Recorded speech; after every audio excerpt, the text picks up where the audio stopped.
आगच्छन्तु विद्यार्थिनः है। व्याकरणम पठामः, और व्याकरण में भी हम किसकी चर्चा कर रहे हैं? प्रत्ययों के बारे में। और प्रत्ययों में हम तद्धित प्रत्यय का अध्ययन कर रहे हैं बच्चों, और तद्धित प्रत्यय का भाग 4 है। इसमें हम इनि और ठन प्रत्यय का अध्ययन करेंगे बच्चों। इनि और ठन प्रत्यय के बारे में देखते हैं बच्चों। सूत्र कहता है अतः इनि ठनौ। अतः इनि ठनौ सूत्र क्या कहता है? अकारांत शब्दों वाला या युक्त अर्थ में इनि और ठन प्रत्यय होता है। इनि और ठन प्रत्यय होता है। इनि का इन और ठन का ठ शेष बचता है बच्चों। ठन का ठ शेष बचता है और इस ठ का इक हो जाता है। इस ठ का क्या हो जाता है? इक, ठस से एक सूत्र से। इनि प्रत्यय अकारांत के अतिरिक्त आकारांत शब्दों में भी लग सकता है। इनि प्रत्यय अकारांत शब्दों के अलावा भी जो आकारांत शब्द है उनमें भी लग सकता है, जैसे माया प्लस इनि। अब इनि का इन शेष बचता है और रूप क्या बनेगा? माइन, और रूप बनता है इसका माई। उसी प्रकार से सिका में इनि प्रत्यय करेंगे तो सिकिन बनेगा और इसका सिखी हो जाएगा।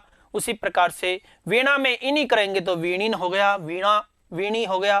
तो इस प्रकार से आकारांत शब्दों में भी ये लग सकता है।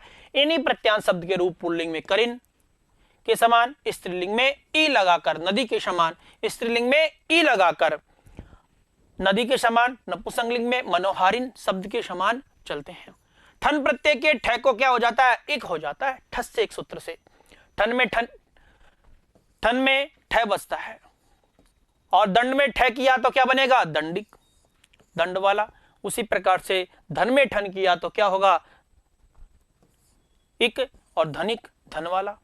कतिपय इनि और ठन प्रत्यांत रूप इस प्रकार है बच्चों। उसमें जैसे दंड प्लस इनि तो क्या बनेगा? दंडिन। क्या होगा? दंडिन। इनि का इन बचा तो दंडिन हुआ। और यहां बच्चों इसकी भय संज्ञा हो जाती है, इसलिए ए का यहां लोप हो जाता है और रूप बनेगा दंडी।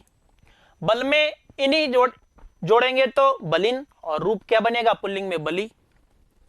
धन में इनि जोड़ेंगे तो धनिन और धनी। गुण में गुणिन, गुणी। सुकिन यानी इनि प्रत्यांत है और इसके पुल्लिंग के रूप ये हैं सुखी, सुखिन। दुखिन, दुखी। माया प्लस इन में माइन और माई रूप बनता है। उसी प्रकार से साला में इन जोड़ेंगे तो सालिन, साली हो गया। उसी प्रकार से माला में इन जोड़ेंगे तो मालिन और माली रूप होता है। तो कहने का अर्थ यह हुआ कि इनमें प्रत्यय जब हम करेंगे तो उसका इन बचेगा और उसका पुल्लिंग में ई से रूप बनता है। दंडिनी, स्त्रीलिंग में दंडिनी, बल। तो पताका में इन जोड़ेंगे तो पताकिन और रूप क्या बनेगा? पताकी। वीणा में इन जोड़ेंगे तो वीणिन, वीणी। वर्ण में इनी जोड़ेंगे तो वर्णिन और वर्णी। पुष्कर में पुष्करिन और पुष्करी, पुष्कर में।